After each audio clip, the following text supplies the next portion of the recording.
Normally, I would never have a conversation with Trina or any of my sisters about helping out financially with my mom. But because I'm so stressed in that category, I needed to let her know what I felt. Mommy and Daddy's divorced, and a divorced mom pretty much got nothing. I'm not gonna leave my mom by herself. So I'm gonna make sure my mother's taken care of. None of my siblings have helped me take care of my mother to make sure she was okay, except for Tamar. No one said, This is before Vincent. Before Vince, Mommy's car insurance is due. Let's help Toni with Mommy car insurance. Boy, Tamar. One thing that's always been clear about the Braxton family, Toni was the real breadwinner holding it all together. She carried everyone on her back for years, paying the bills and keeping the lights on, and it took a serious toll on her. Some even believe all that pressure might be connected to the autoimmune disease she's now dealing with. Toni was upset with me. I was told the devil was breaking up our family, the devil was raging, so it was a bad thing. My sister Tracy is the one who said to me, Toni, you know, when you make it, you can help us come on. So I always tried to abide that.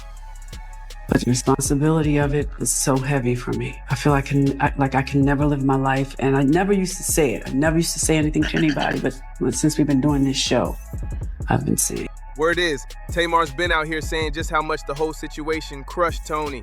And she's feeling real bad for her sister, especially since Toni had to go through the embarrassment of filing for bankruptcy not just once, but twice. I don't understand. My second bankruptcy was because I was sick. I have lupus, and my show in Vegas got canceled. And the insurance wouldn't cover it. The insurance didn't cover it, so I had to pay myself. Yeah. And so That's a lot. That was a lot of money. It was a lot of money to put up a show. People don't understand this. If you see a concert, you see the lights, you see the band on stage, the artist pays for all that. The hotel rooms, the salary, so then you have nothing left over. But was it really that bad that Toni linked up with Birdman, married him, and then filed for divorce just 2 days later, all for a quick cash grab? Because that's exactly what the streets are whispering. Here's what a lot of folks don't know. Even though Toni Braxton is a straight-up legend, there were times she was barely making enough money to survive, let alone support her whole crew. While she was dominating the charts and stacking up awards, Toni was secretly struggling behind the scenes. She made her label over $170 million in record sales and still ended up filing for bankruptcy more than once. Toni herself said it. She was out here working non-stop, racking up millions for Arista LaFace Records, but her own checks were looking real small. And this is someone with multiple Grammy wins and over 70 million albums sold. Let's take it back. Toni started out in the late 80s singing with her sisters as the Braxtons, but it was when she went solo that things really popped off. Her self-titled debut album dropped in 1993 and blew up instantly. It hit #1 on the Billboard 200 and sold a wild 10 million copies. The hit singles Breathe Again and Another Sad Love Song weren't just chart toppers.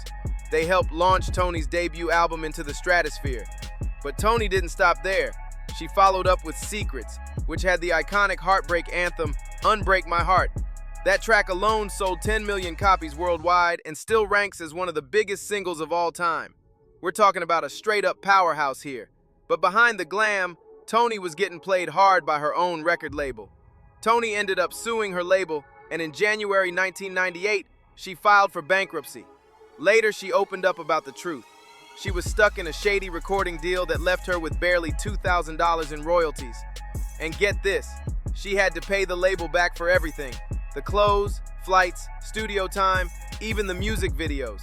It got so messy that at one point, Toni was hit with claims that she transferred $53,000 to her ex-husband Carrie Lewis, just so she wouldn't have to pay her creditors during the bankruptcy case. Toni had to file for bankruptcy again in 2010, but this time it wasn't just money problems. She was hit with major health issues, first microvascular angina, then lupus, which forced her to cancel her big-money Las Vegas residency. That alone wrecked her finances in a big way. And if that wasn't enough, the IRS came knocking in 2019. On December 4th, they filed a lien against her saying she owed a jaw-dropping $340,252.99 in back taxes for 2017.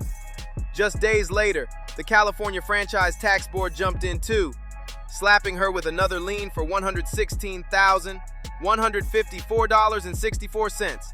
That's nearly $500,000 in unpaid taxes in total.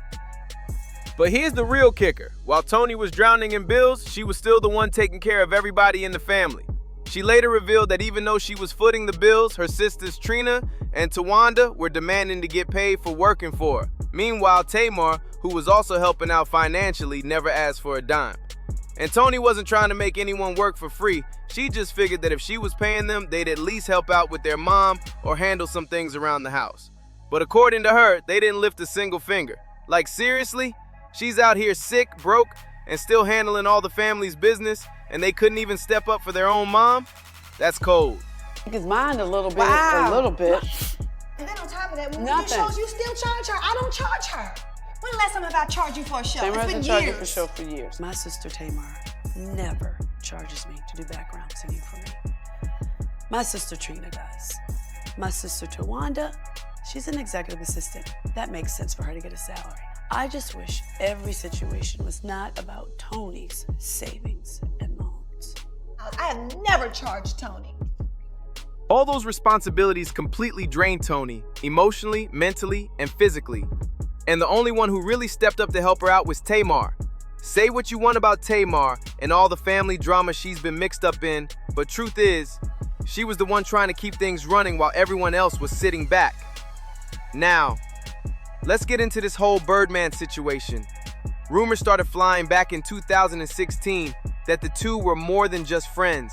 And in a 2018 interview with People, Toni opened up about their bond, and it shocked everyone. She said that they had been best friends for 15 or 16 years. He showed up for everything, her baby showers, her plays, her shows, all of it.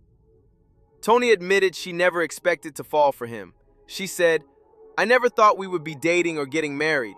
But what really hit her was how much comfort Birdman gave her during her toughest times. He'd always tell her it was okay to be sick, that she didn't have to act like Wonder Woman every single day. And get this, every night she had a show, he was there." When Birdman finally confessed his feelings, Toni was shook. He told her he'd always liked her, and she was like, "You never told me?" And he hit her with, "Well, you were married." And even with everything she was going through, a serious illness that came with constant risks like blood clots and pulmonary embolisms, Toni said she never had to put on a brave face around Birdman. He just got it. He understood the pain, the fear, all of it, and never made her feel like she had to pretend. Toni got real personal and said, "I can get on television when I'm having a terrible day and tell them it's a good day, and he'll say, 'No, it's not. I can tell.'" She also opened up about her struggles with dating, admitting she used to feel ashamed of having lupus. She believed no one would want to take care of a woman dealing with all that. But with Birdman, she said she could finally breathe. She could throw on a little hat or a scully, swipe on some lipstick and mascara, and just be herself without all the pressure to be perfect. Eventually, Birdman popped the question. Toni even posted photos from that special moment and captioned one, "A couple minutes before we got engaged." Then 24 hours later, she dropped another set of pics, one with them cheesing for a selfie, and another where they were hugged up tight, and that ring, front and center, no missing it. Around the same time, Birdman sat down with Wendy Williams and couldn't stop bragging about Toni. He straight up told Wendy, "Toni is my love, my soldier, my life, my everything." And he ended it with, "I love her to death." Now that's the kind of love that makes headlines. Guys, a couple. Well, T, that's my girl, my friend, my family. Do you have sex? That's my love, my soldier, my life. She my everything, and I trust Because you her. bought her a Bentley truck. Yes. So the implication is that's your girlfriend. She my life. I love her to death. Toni also spoke up about the engagement and revealed they almost locked in a wedding date. Actually, not just one, but two different dates. She said they were filming Braxton Family Values at the time, and with all the family drama popping off, she thought the wedding could be the perfect way to bring all the sisters together for something positive. But sadly, she just couldn't get everyone on the same page. There's no date. We almost had a date. Well, we had two dates, but we were doing Braxton Family Values and we were going through a little drama. And I was like, okay, the wedding is a good thing to get all of us sisters together. Yeah. But I couldn't get us all together. And I said, the wedding's not a good reason because it's messing up my relationship a little bit. He's like, come on, Michelle, set a date. I know. That's what he calls you? Calls me Michelle. Doesn't call me Toni at all. That's my middle name, Toni Michelle. The date. Set a date. He said before the year's out, so I have, what, a couple weeks. Couple weeks. Yeah. So he's 45, you're 51. He's 49. 49. Toni was seriously excited about walking down the aisle again. She said, "This is my second wedding and I'm over 40. It's like Carrie Bradshaw, the last bride over 40, so I want something elegant and a little sexy." She had already done the classic fairy tale look at her first wedding, so this time she was going all in on a Great Gatsby vibe. Vintage glam from the 1920s and 30s, full of sparkle and old school luxury. When it came to the groom's list of must-haves, Birdman kept it real. He wanted macaroni and cheese on the menu. Toni joked back, saying, "Can we have macaroni and cheese balls to keep it pretty?" Toni even said she was cool with Birdman choosing the wedding location, adding, "He wants to get married in California."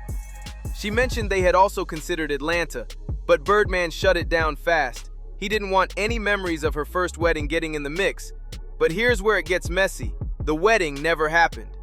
Toni said they kept pushing the date back because of her busy schedule. But behind the scenes, people were whispering that she was just making excuses. Cause let's be honest, if she really wanted to marry Birdman, she would have found a way to make it happen. Then things got really shady. Toni claimed she lost her $1 million engagement ring due to apparent theft after leaving it in her checked luggage, and folks were instantly side-eyeing that story. And just like that, it was over. In 2019, Birdman posted a cold, cryptic, "It's over" message on Instagram, then wiped every single photo of Toni from his page. Meanwhile, Toni posted a stunning photo of herself in a red gown and hit fans with a cryptic caption, "Starting a new chapter isn't always an easy choice, but always choose to be chosen. Cheers to a new year." People thought she was just moving on, but what came next had everyone's jaws on the floor. Turns out Toni and Birdman had actually gotten married in secret. Then, according to court documents, they separated just 2 days later. Yup, you read that right. They tied the knot and then went their separate ways within 48 hours. Now, in those legal docs, they tried to keep things low-key by only using their initials, TB and BW. But it didn't take much digging for folks to connect the dots. The documents confirmed that they secretly got married on August 8th and separated by August 10th.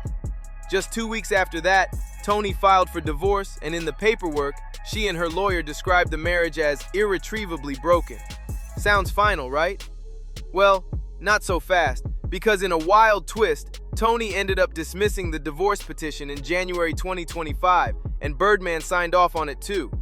Which means technically, they could still be legally married right now. After all the secrecy, fast breakups, and quiet reconciliations, it's no wonder fans are left wondering what's really going on between these two. Honestly, the whole thing still has people scratching their heads, and then came the rumors that Toni only married Birdman for the money. Now, I'm not saying that's true, but considering all the financial trouble she's had over the years, it's not that hard to see why folks might think that. And let's be real, getting married and then separating 2 days later, that's shady no matter how you spin it. But here's the big question. Do you think Toni would really marry for the bag, or was there something deeper going on behind the scenes? Drop your thoughts in the comments. I want to hear everything. Don't forget to like, share, and subscribe so you don't miss out on any more drama. See you in the next one, and trust, you won't want to miss what's coming next.